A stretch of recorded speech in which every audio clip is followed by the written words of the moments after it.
Part 2. Shadows of an Empire. Blocking his opponent's axe by thrusting the handle of his own axe, Koreas caught the blunted steel axe behind its beard. Pushing forwards with all his might, his opponent, of whom was a tall and broad fair-skinned Azure, with golden hair and was wearing a common archer's uniform, Eleanor Sunmane quickly recovered as his feet touched the ground. He then went into a defensive stance. He panted heavily as they sparred. "It seems time has been most kind to you, my lord," panted Eleanor as sweat poured from his brow. He began spinning his axe in a dizzying pattern, which was meant to make an opponent keep guessing where a light line would strike next. It was a technique Koreas himself was quite familiar with, for he had taught it to many young warriors over the centuries. "I see that standing around and guarding merchants has not dulled your own skill, old friend," Koreas replied kind-heartedly, with a smile as he stood still, in a defensive stance, with his right hand close to the head of his axe. Both high elves were garbed in the white and red robes of Corrin Chresan archers. Koreas breathed heavily as he quickly shifted into an aggressive stance.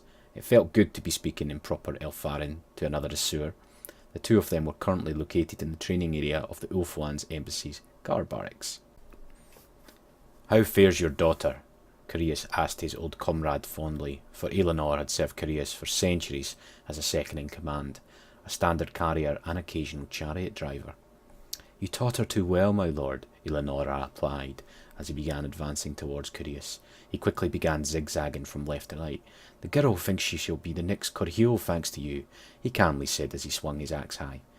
Ducking underneath the strike, which would have decapitated Koreas had it been a true weapon, Koreas smacked the butt of his axe's handle into Eleanor's left hip, and causing his former captain to grimace. "Captain Corhil is a good role model for the young," Koreas said as he leapt back to avoid a knee kick to the chest. "Is she still assigned to the host which monitors the Waystones?" the Highborn asked. "Indeed, my lord," Eleanor replied while raising his left hand as he rested the head of his axe on the pristine marble floor. "Ish's tears," Eleanor panted. "At your age, most else begins slowing down. It's as if you have just been improving since Finneval," he said, referring to the Battle of Finneval Plains more than 2 centuries ago. "The war did not end for me there, mind you," Koreas reminded him, for Eleanor had been severely injured during the Battle for Finneval and had been out of action for months. "I trust little Ilwe is still alive and well?" he asked with a bit of paternal concern. He had personally trained Eilhe Sunmane more than a century ago.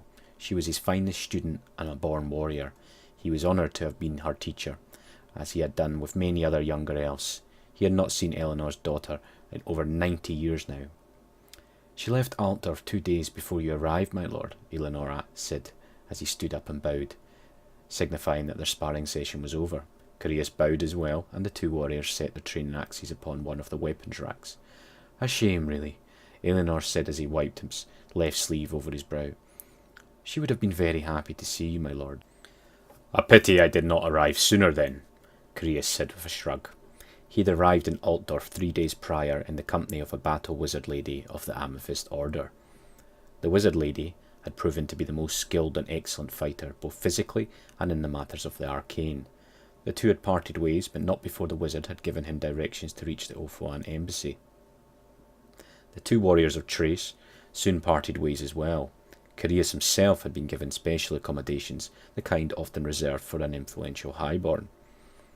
Already, Koreas knew how this would work. One of the ambassadors, or perhaps an envoy from one of the merchant houses, was likely trying to curry favour for him. He really was not surprised that even here in the lands of men, the noble houses continued their petty political games. Although Koreas himself was a landless noble with no great wealth or property, he knew that his name still carried weight. He really was hoping that his people would have forgotten it, but that was unlikely given the long memories of the Azure. Walking towards his quarters, he found it to be guarded by a pair of spearmen who gave him sharp salutes. Nodding to the soldiers, they opened the door and allowed him through. It was likely that whoever it was that gave Koreas his quarters wanted someone to keep an eye on him. He had made a few enemies in the past among Lofern's noble houses. He would not be surprised if it was one of them, for the stunted dwarfs were not the only people who could hold a grudge.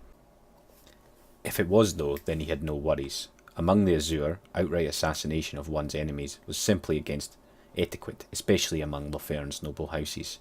If one of the houses wanted him dead, it would have to be in a fair, and most importantly, public duel. Curius himself had permanently ended the careers of many professional duelists, of whom were nothing more than hired killers. His opinion of Sir Julius was even lower than that of the Druki assassins, who at least were honest about the nature of their careers. Awaiting him in his opulent quarters was a young human servant girl with pale skin, chestnut brown hair, and eyes which were also of a similar colour. Clad in a dress of white and lavender, the human girl bowed with subservience as he entered. The girl had set a series of fresh clothes for the high elf, to which were laid upon his bed. His armour had been sent to the armoury of the guard barracks, where a disciple of Val, named Valerian, tended the weaponry and armour of the guards.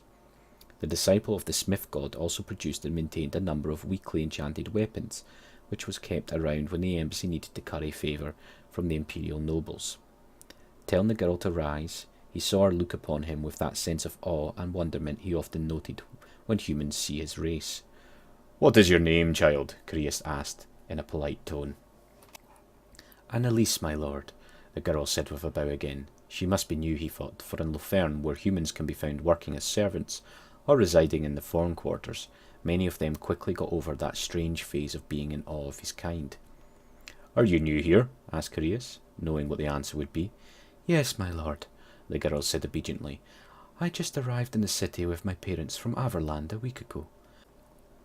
"Do you enjoy working here in the embassy? Do my kin treat you well?" he asked again.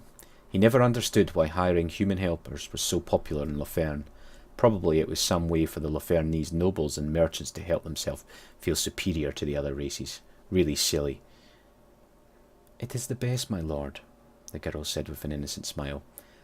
"The high ones are respectful, and with the wages I earn, I can afford to rent a townhouse for my family." A sad look then came upon the girl's face, and she looked away. "Is something wrong?" he asked.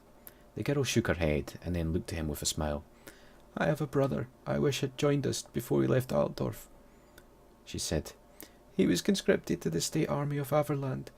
His last letter said he would be posted to Blackfire Pass.